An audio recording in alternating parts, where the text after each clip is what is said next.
સુરતમાં હવે વિદ્યાર્થીઓએ પોતાના નવા અને યુનિક બિઝનેસ આઈડિયા માટે ફંડિંગ ઘટતું હોવાને લઈ એક પ્લેટફોર્મ ઊભું કર્યું છે। સુરતમાં શાર્ક ટેન્ક જેવું પ્લેટફોર્મ ઊભું કરી 1.5 કરોડથી વધુનું ઇન્વેસ્ટમેન્ટ ઇન્વેસ્ટરોએ કર્યું છે।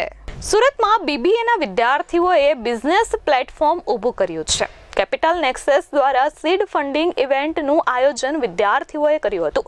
મોટા વરાછા સુદામા બેન્ક્વેટ હોલ ખાતે આયોજન કરવામાં આવ્યું હતું। વિદ્યાર્થીઓનું કહેવું હતું કે સુરતની અંદર ઘણા બધા લોકો એવા છે કે જેમની પાસે સારો બિઝનેસ આઈડિયા છે, પણ ફંડિંગના કારણે લોકો બિઝનેસ કરી શકતા નથી। ત્યારે કેપિટલ નેક્સસ દ્વારા યોજાયેલા શાર્ક ટેન્ક જેવા કાર્યક્રમમાં ઇન્વેસ્ટરો ઉપસ્થિત રહ્યા હતા અને એ વિદ્યાર્થીઓનો બિઝનેસ આઈડિયા સાંભળી ઇન્વેસ્ટમેન્ટ કર્યું હતું। 1.50 કરોડનું ઇન્વેસ્ટમેન્ટ ઇન્વેસ્ટરોએ કર્યું છે।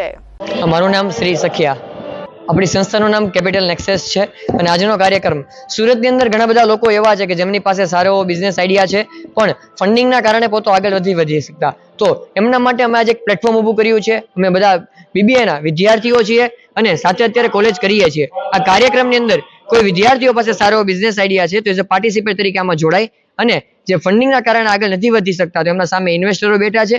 ઇન્વેસ્ટરો એમના બિઝનેસનો આઈડિયા સાંભળે છે અને જો એમને આઈડિયા સારો લાગે છે એમના બિઝનેસની અંદર ઇન્વેસ્ટમેન્ટ કરે છે અને આજના ઇવેન્ટ દરમિયાન ટોટલ 1.50 કરોડ રૂપિયાનું ઇન્વેસ્ટમેન્ટ ઇન્વેસ્ટરોએ વિદ્યાર્થીઓના આઈડિયાની અંદર કરેલું છે।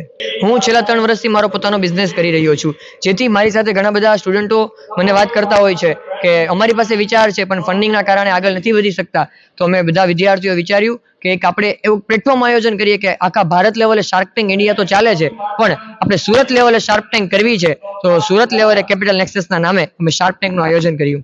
હું અમારા નોજવાનોને કહેવા માંગુ છું કે આજના આ યુગની અંદર અત્યારના જે યુવાનો છે, જેનઝી જનરેશન છે, એ ખરાબ રસ્તા તરફ વળી રહી છે, જેમ કે ડ્રગ્સ છે, સિગરેટ છે, વ્યસન છે, એ બધા બહુ વધી રહી છે। તો મારું એને કહેવું છે કે આ બધાથી દૂર રહો અને કોઈ સમાજ સેવા માટેનો કોઈ કાર્ય અથવા કોઈ ધંધાકીય કાર્ય કરો, જેથી કરીને આપણો પરિવાર પણ ખુશ થાય અને આપણો ભારત દેશ પણ આગળ આવે।